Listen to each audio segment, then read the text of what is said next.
नमस्कार. राशी संवाद या कार्यक्रमात मी ज्योतिष टॅरो रीडर विद्या पावगे आपल्या सर्वांचं स्वागत करते. आपल्यासोबत आहेत ज्योतिष पंडित श्री व्यंकटेश शास्त्री गुरुजी. नमस्कार.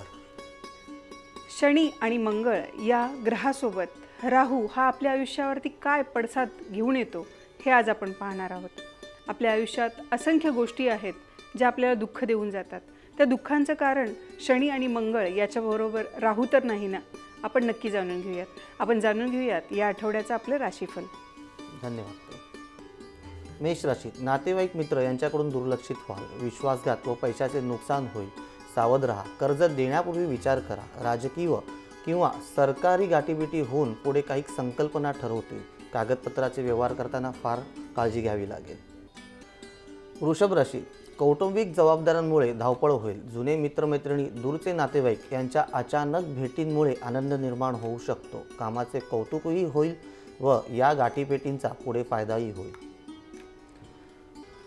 मिथुन राशी. मनशांतीसाठी ध्यानधारणा करा, योगा करा. पूर्वनियोजित कामात काही अडथळे येऊ शकतात, त्रासही होऊ शकतो. वैवाहिक नातेसंबंधात तणाव राहील. कर्क राशी. शुभवार्ता समजतील. नियोजित कामे लांबणीक ठरतील. कौटुंबिक वातावरण चांगले राहतील. प्रॉपर्टी विषयक कामे मार्गी लागतील. संतानविषयक चिंता उत्पन्न होण्याची शक्यता आहे. मिश्र स्वरूपाची फळे या आठवड्यात निर्माण होतील. सिंह राशी. विद्यार्थ्यांच्या अभ्यासात येणारे अडथळे या आठवड्यात दूर होतील. नवे सहकारी मित्रमैत्रिणी भेटतील. नवे विषय शिकण्यास भेटतील. प्रवास घडेल. नवे लाभही संभवतात. कन्या राशी. बऱ्याच दिवसापासून ज्या कार्याला पूर्ततेची वाट पाहत होता ती कामे होताना दिसतील. कौटुंबिक सौख्य लाभेल. व्यवसायात परिवर्तन जाणवेल. आरोग्याची काळजी घ्यावी लागेल. तुळा राशी. हातात घेतलेले कार्य पूर्ण करण्यासाठी खूप धावपळ व मेहनत घ्यावी लागेल. कार्य यशस्वीपणे पूर्ण कराल. धार्मिक कार्य घडतील. अन्नदान केल्यास शुभ राहील. वृश्चिक राशी. कौटुंबिक नातेसंबंधात तणाव राहील. धावपळ भरपूर होऊ शकते. स्वास्थ्य बिघडण्याची शक्यता आहे. प्रवास होईल. देवदर्शनही होण्याची शक्यता आहे. धनुराशी. या आठवड्यात आपणास काही अधिक खर्च करावा लागू शकतो. इतरांना सहकार्य केल्याने वाद निर्माण होऊ शकतात. एखाद्या नव्या नात्याचा आपल्यावर पूर्ण प्रभाव पडेल. मकर राशी. कामाचे भार अधिक राहील. जोखमीचे कामे टाळा. महत्त्वाचे कार्य टाळा. कौटुंबिक सभासदांशी वाद टाळा. कुंभ राशी. काळ अनुकूल आहे. कार्य सहज रीतीने होताना दिसतील. राजकारणी लोकांचा पाठिंबा मिळेल. मन उल्हासी राहील. वैवाहिक जीवनात वातावरण चांगले राहील. मीन राशी. प्रवासासाठी हा आठवडा उत्तम आहे.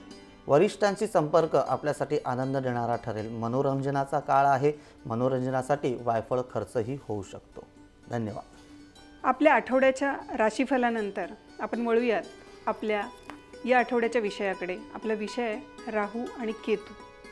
राहू आणि केतू यांच्याबद्दल कदाचित आपल्याला माहीत नसेल की हे दोनही छायाग्रह आहेत. त्यांना कुठलीही फिजिकल बॉडी नाही आहे. म्हणजे जसे शनी, मंगळ, गुरु या प्रत्येकाला एक फिजिकल बॉडी आहे किंवा ते ग्रह तुम्हाला उघड्या डोळ्यांनी दिसतात, तसं राहू आणि केतू हे मात्र आकाशात कुठेही तुम्हाला दिसणार नाहीत. राहू आणि केतू आपल्या आयुष्यावरती काय पडसाद पाडतात हे आपण जाणून घेऊया. गुरुजी, काय सांगाल राहू आणि केतूबद्दल? हो ताई, अगदी बरोबर म्हटलात तुम्ही राहू केतूबद्दल. कारण की राहू आणि केतू साक्षातमध्ये आकाशामध्ये नाहीच आहेत. पण मग राहू आणि केतू हे काय आहेत असा लोकांना प्रश्न पडतो. तर आपण त्याच्याबद्दलही थोडंसं सांगू की आकाशामध्ये फक्त 7 ग्रह आहेत. सूर्य, मंगळ, बुध, गुरु, शुक्र, शनी. मग राहू केतू नक्की काय? तर सूर्य आणि चंद्र ह्यांना जेव्हा ग्रहण लागतं आणि त्या सूर्य चंद्रावर जी काळी छाया पडते त्याला म्हणतात राहू केतू. म्हणूनच त्याला छायाग्रह म्हटलं जातं. तर हे सूर्य आणि चंद्रालाच का? तर हे समुद्रमंथनाची एक कथा आहे. जेव्हा समुद्रमंथन झालं आणि समुद्रमंथनातून जेव्हा अमृत निघालं तर भगवान विष्णूने सर्व देवतांना पंक्तीमध्ये बसून तो अमृत प्राशन करायला लागले आणि ते राहू केतूंना कळलं आणि त्या पंक्तीमध्ये राहू केतू जाऊन बसले आणि त्यांना बघितलं ते सूर्य आणि चंद्राने. आणि सूर्यचंद्राने ह्याचा निरोप विष्णूंना दिला आणि विष्णू भगवानने सुदर्शन चक्राने त्यांचं गर्दनीवरून त्यांचं धड उडवून टाकलं. तेव्हापासून जो वरचा भाग आहे, डोक्याचा वरचा जो भाग आहे तो राहू आहे आणि खालचं जे आहे ते धड ते केतू आहे. तर राहू केतूमुळे बऱ्याच गोष्टींचा लोकांवर, जीवनावर बऱ्याच गोष्टीचा त्रास होतो. राहू केतू ज्या ग्रहांबरोबर बसतो, जसं की गुरुबरोबर बसला तर गुरु चांडाळ योग, शनीबरोबर बसला तर शनी चांडाळ योग, सूर्य आणि चंद्राबरोबर बसला तर ग्रहण दोष, असे बराच अनेक प्रकारचे विविध पाप दोष निर्माण करतो. शारीरिकवर पण तो आपल्याला त्रास देत राहतो. म्हणजे शरीरावर जे इन्फेक्शन्स होत राहतात, म्हणजे skin infection, urine infection, blood infection, ह्या अनेक प्रकारचे जे इन्फेक्शन असतात हे राहूच्या निगडीत असतात. राहूच्या प्रभावामुळे हे जास्त पडत असतात. आणि त्याचा अर्धाच भाग आहे केतू. केतू म्हणजे अतिशय किरकिरीचा ग्रह. आणि जर का परिवारामध्ये कोणाला केतूचा त्रास होत असेल तर वादावाद, पती पत्नीमध्ये क्लेश, किरकिरी, वादवाद आणि मानसिक टेन्शन, चिडचिड, डिप्रेशन, डोक्याचे विकार, प्लस शारीरिक तकलीफमध्ये हाडांचे अकस्मात, कधीकधी केतूची जेव्हा अंतर्दशा चालू होते तर अकस्मात घातपात होऊन हाडांचं दुखणं म्हणा, या फ्रॅक्चर म्हणा, पडणं म्हणा, लागणं म्हणा, ह्या गोष्टी भरपूर होत राहतात. तर ह्याच्याकरिता राहू आणि केतू ह्यांचे कुणावरही प्रभाव जास्त असतील तर त्याकरिता सर्वात उत्तम म्हणजे शिवची उपासना, महादेवाची उपासना करा. आणि जितकेही जे वृद्ध आश्रम आहेत, विकलांग लोक आहेत, त्यांचे आश्रम आहेत, अंध आश्रम आहेत, त्या ठिकाणी जाऊन तुम्ही जर का अन्नदान कराल, कपडा दान कराल तर तुमचे जे काही राहूचे दोष आहेत ते सुद्धा कमी होतील आणि त्या लोकांचा आशीर्वादही मिळेल. आणि वैदिक पद्धतीने जर का ज्या लोकांना काळसर्प दोष आहे वैदिक पद्धतीने ते निवारण करून घेतील तर राहू केतूमध्ये जे ग्रह बसलेले आहेत त्यांचं पूर्ण फळ त्यांच्या जीवनावर चालू होईल आणि पुढची जी गाडी आहे, जी थांबलेली गाडी आहे, त्याची सुरुवात चालू होऊन जाईल. आता इथे पत्रिकाही आपल्याला मेलही भरपूर चालू झालेले आहेत. त्याच्यापैकी एक प्रश्न आलेला आहे आपल्याला. वैशाली कुलकर्णी हा प्रश्न आहे. जन्मतारीख आहे 27 जानेवारी 1972, दुपारी 2:35 आणि पुण्याची ही पत्रिका आहे. पुण्याहून हा प्रश्न आहे. कुठल्याही कामात यश नाही आहे असा ह्यांचा प्रश्न आहे. तर वैशाली कुलकर्णीची पत्रिका इकडे आहे. वृषभ, लग्न आणि मिथुन राशी, लग्नी यांचा शनी पडलेला आहे. धनात चंद्र, मिथुन राशी आहे. तृतीयात केतू बसलेला आहे. अष्टम स्थानामध्ये गुरु आणि बुध, भाग्यात सूर्य आणि राहू, कर्मात शुक्र आणि लाभात मंगळ, अशा पद्धतीची ही पत्रिका आहे. मृगशीर्ष नक्षत्र, चतुर्थ चरण आणि शनीची महादशा आणि शनीच्या महादशेमध्ये सूर्याची अंतर्दशा चालू झालेली आहे. म्हणजे इकडे बघायला गेलं तर शनी तर पापग्रह बसलेलाच आहे आणि तो लग्नी बसलेला आहे शनी वृषभेचा. आणि शनीची छाया, राहू म्हणजे एक शनीची छायाच झाली. जसं शनी क्रूर आहे, पाप आहे, तसं पण राहू पण पापग्रहच आहे आणि तो सुद्धा ह्यांच्या भाग्यात बसलेला आहे आणि भाग्यामध्ये सूर्याच्या युतीमध्ये बसलेला आहे.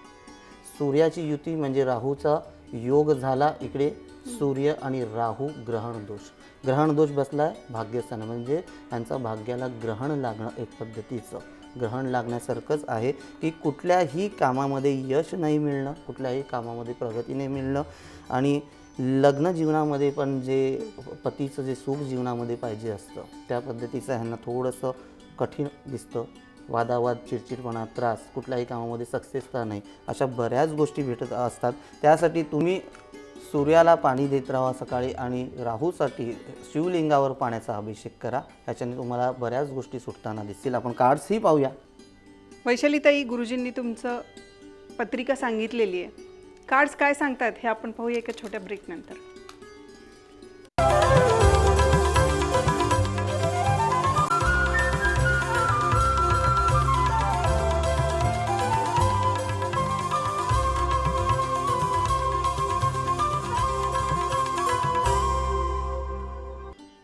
ब्रेकनंतर पुन्हा एकदा आपल्या सर्वांचं स्वागत आहे.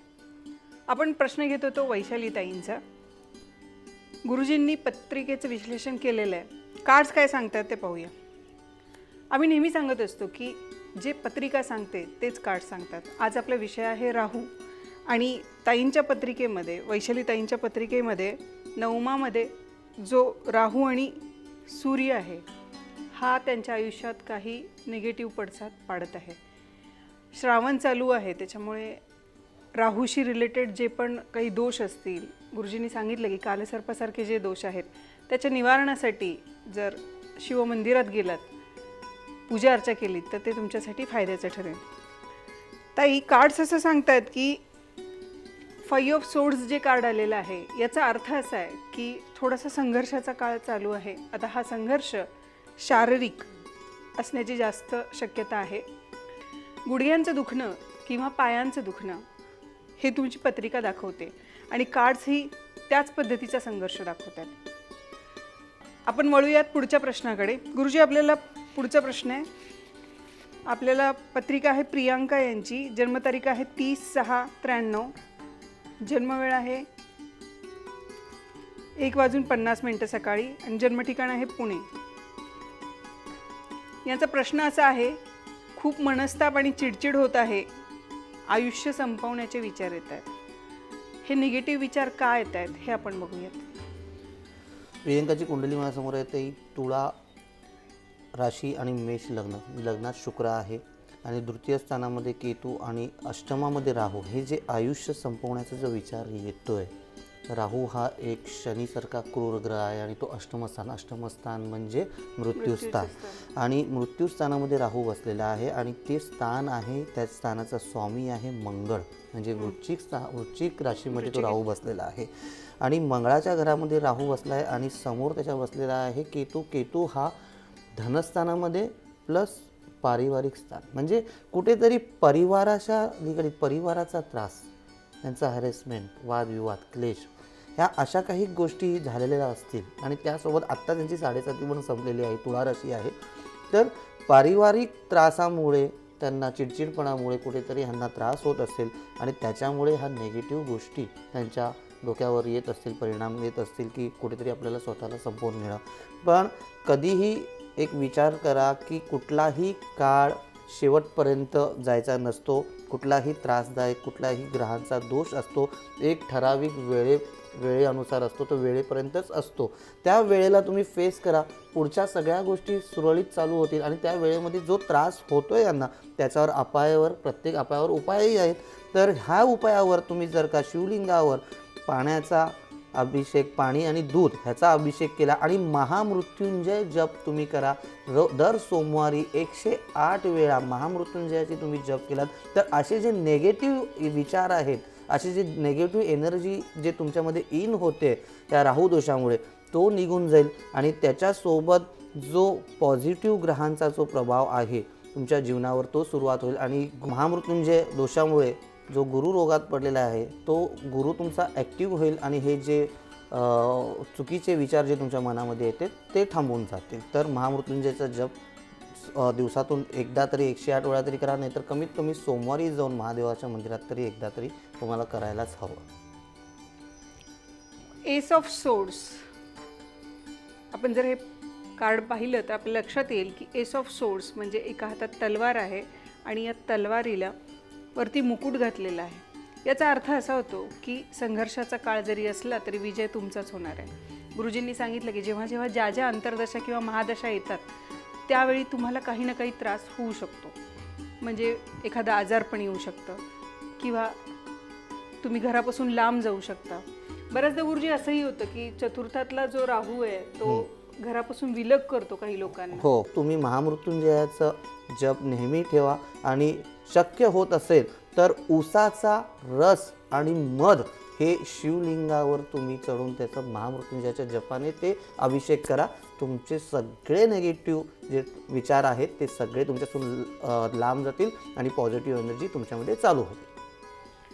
जेव्हा जेव्हा आपल्या मनात एखादी निगेटिव्ह भावना येते तेव्हा एवढं लक्षात ठेवायचं की आपली अंतर्दशा किंवा महादशा ही कुठल्या तरी निगेटिव्ह ग्रहाची चालू आहे आणि म्हणून तो जो पॅच आहे तो काही काळ आहे, तो 1 दिवसाचा, 2 दिवसाचा किंवा महिनाभराचा, त्याच्यात खूप निगेटिव्ह विचार येत राहतात. हार्ड अँड फास्ट डिसिजन घेऊ नका. निगेटिव्ह विचारांच्या अधीन जाऊन आपलं आयुष्य संपवू नका.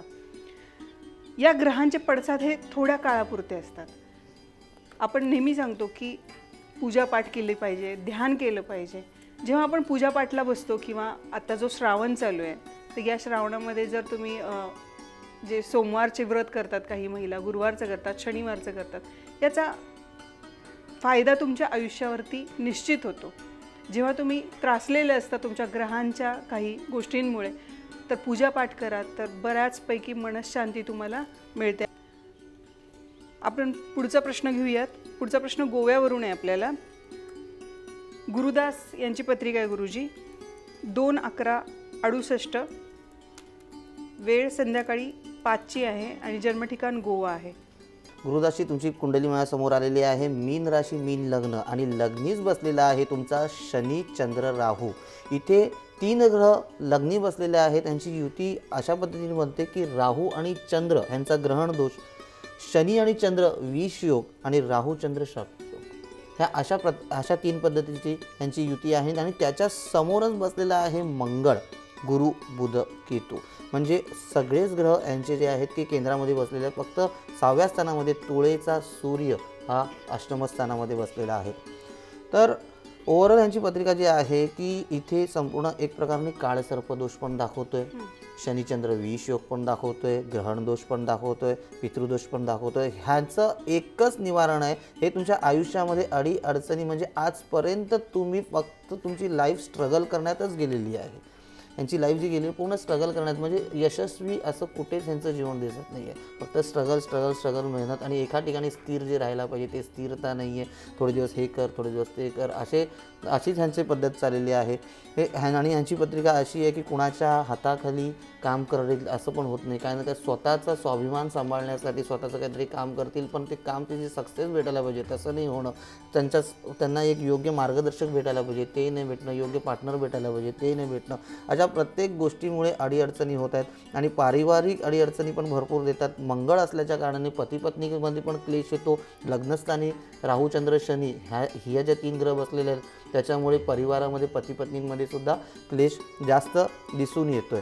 तर शक्यतो होत असेल तर वैदिक पद्धतीने त्या शनिचंद्र राहूची युती, शनिचंद्र विष योग आहे, ग्रहण दोष आहे आणि काळसर्प आहे, हे वैदिक पद्धतीने जर तुम्ही त्याचं निवारण केलं तर योग्य जो गुरुचा प्रभाव ॲक्टिवेट होऊन, गुरु जो केंद्रात बसला आहे सप्तम स्थानामध्ये, त्याचा प्रभाव तुमच्यावर चालू होईल. गुरु जो आहे लाभस्थानाला बघतोय, लग्नस्थानाला बघतोय आणि पराक्रमस्थानावर बघतोय. ह्या 3 ठिकाणी त्याची दृष्टी आहे. तर तो ॲक्टिव्ह झाला तर भरपूर काही गोष्टी ह्यांच्या सक्सेस होताना दिसतील. सूर्याची महादशा आहे, त्याच्या कारणाने ही प्रगती चांगली आहे. गुरुची ॲक्टिव्हिटी वाढवण्यासाठी तुम्ही मुख्या जनावरांना जेवण देत जावा, पक्ष्यांना अन्न देणं, पाणी ठेवणं, ह्या सगळ्या गोष्टी ज्या आहे हेच फक्त तुम्ही सुरुवात करा. ह्याच्याने तुमचा गुरु ॲक्टिव्ह होईल आणि बाकीचं काळसर्पदोष, मंगळशांती आणि ग्रहणदोष, शनिचंद्र विष योग, ह्या सगळ्या ज्या गोष्टी सांगितल्यात ह्यांच्या जर का वैदिक पद्धतीने तुम्ही जर का निवारण केलं तर तुम्हाला नक्कीच पुढे यश मिळेल. गुरुजी कार्ड्स असं सांगतायत की यांची पत्रिका ज्या पद्धतीची फलितं देत आहे, म्हणजे सप्तम स्थानही बिघडलेलं आहे, लग्नस्थानही बिघडलेलं आहे. हो. आणि मीन राशी आहे गुरुदासजी. मीन राशी थोडीशी चंचल स्वभावाची आहे. मीन याचा अर्थ मासे ज्या पद्धतीने चंचल असतात तसं स्वभाव तुमचा आहे. कारण तुमची लग्न राशी आणि चंद्र राशी हे दोन्हीही मीन असल्यामुळे तुमचा स्वभाव चंचल आहे. तुम्ही एका कुठल्याही डिसिजनवरती ठाम राहत नाही किंवा कायम तुम्हाला कुणाच्या तरी सपोर्टची गरज लागेल. शाब्दिक सपोर्ट कुणी जर बॅकिंग केलं तर कदाचित तुम्ही पुढेही जाल. जो लग्नी बसलेला शनी आहे तो तुमचं नेतृत्व गुण दाखवतोय, तुमचं डेअरिंग दाखवतोय. राहू पण तिथेच बसलेला आहे, म्हणजे तुमचा स्वभाव थोडासा हट्टी आहे. आता कार्ड जे आलेले आहेत गुरुजी, तर हे कार्ड आलेलं आहे 2 ऑफ कप्स, म्हणजे एक स्त्री आणि एक पुरुष या दोघांच्याही हातात कप्स आहेत आणि ते त्या कप्सची देवाणघेवाण करतात. हे कप्स म्हणजे एक अपॉर्च्युनिटी आहे, एक संधी आहे. होऊ शकतं तुमच्या जोडीदाराची म्हणजे तुमच्या पत्नीची पत्रिका जर खूप स्ट्रॉंग असेल आणि खूप पॉझिटिव्ह असेल, तिला सोबत घेऊन जर तुम्ही काही काम सुरू केलात तर त्याचा फायदा तुम्हाला होऊ शकतो. सप्तमातला जो मंगळ आहे तो जोडीदाराशी जे तुमचं रिलेशन आहे तेही दाखवतो. त्यामुळे आम्ही सजेस्ट करू तुम्हाला की जोडीदाराला समजून घ्या आणि थोडे दिवस आपला इगो मागे ठेवून त्या काही सांगतायत, तुमची पत्नी ज्या काही सांगतायत, जे काही गाईड करतायत, तर त्यांचा गायडन्स घ्या, सहकाऱ्यांचा गायडन्स घ्या, तर तो तुम्हाला फलदायी ठरेल. अनायसे श्रावण आलेला आहे, शिव उपासना केली तर ती तुमच्यासाठी फलदायी ठरेल. तुळेचा सूर्य तसा फार चांगला मानला जात नाही, तो कुठे ना कुठेतरी अडसर करू शकतो. आणि जसं गुरुजींनी सांगितलं की गुरुचं ॲक्टिवेशन या पत्रिकेत खूप महत्त्वाचं आहे. इथे तर एक मेल आलेला आहे आपल्याला, अनुष्का राऊत, जन्मतारीख आहे 12/8/2007 आणि वेळ आहे 5:07, नवी मुंबई नेरूळ इथून हा आपल्याला प्रश्न आहे. आणि मुलीचं अभ्यासामध्ये लक्ष नाही लागत आहे आणि मस्ती जास्त करते असं याचा प्रश्न आहे. तर त्यांची पत्रिका इथे समोर आलेली आहे. अनुष्काची पत्रिका आहे कर्क राशी आणि धनु लग्न आणि ह्यांच्या राशीमध्येच अष्टमस्थानामध्ये चंद्र आणि सूर्य बसलेला आहे, सोबत बसलेला आहे बुध. तर हा अष्टमस्थान हा बिघडवतोय ग्रहण दोषामुळे. सूर्य आणि चंद्र हे अमावस्याचा जन्म इथे दाखवून येतोय, तर ग्रहण दोषामुळे इकडे बिघडवतोय.